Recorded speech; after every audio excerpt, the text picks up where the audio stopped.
નમસ્તે ખેડૂત મિત્રો, આપને કપાસના બિયારણ આવી ગયા છે, જેમાં રાશિના છે 659, પછી ક્રિસ્ટલનું છે 75 76, સુપર અને નાથનું છે સંકેત.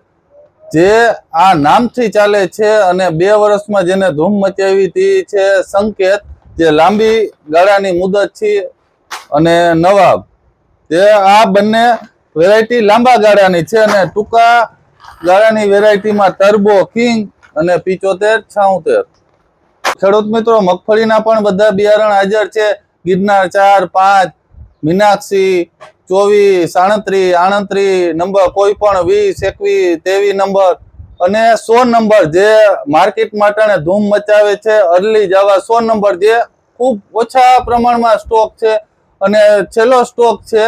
જે બાકી બીજી કોઈ પણ વેરાયટી આપને મળી રહેશે. તો બિયારણ અમુક ખેડૂત મિત્રોએ લઈ લીધા હોય, બાકી હોય તો આપને હાજરમાં છે. અને લીધા હોય તો એક વાત ભૂલવાની નહીં કે પટ મારવાનો, અને વ્યવસ્થિત અને સચોટ પટ મારવાનો, જેથી કરીને આપને આખી સિઝન ફેલ ન જાય.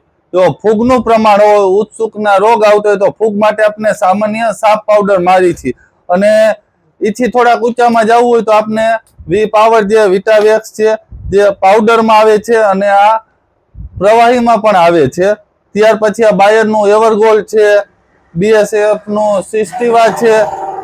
આ સિવાય આપણે જે ફૂગની અને ઉત્સુકના રોગ માટેની વાત કરી, હવે આપણે એની સાથે મુંડાની પણ એટલી જ જરૂર છે જેટલી ફૂગની જરૂર છે.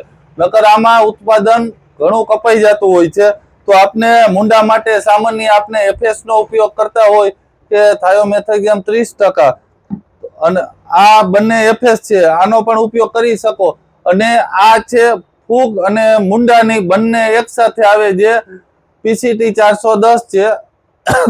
એક જ સાથે ફૂગ અને મુંડા બંને એક જ દવામાં કવર કરી શકે. મિત્રો, આનું પ્રમાણ પણ આપને જાણવું જરૂરી છે.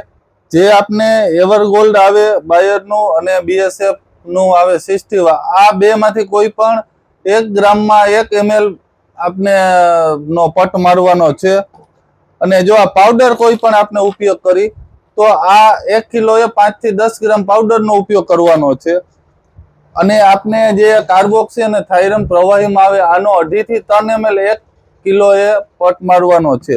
અને FS ની આપણે વાત કરી તો 1 કિલોએ 5 ml આનો પટ મારવાનો છે.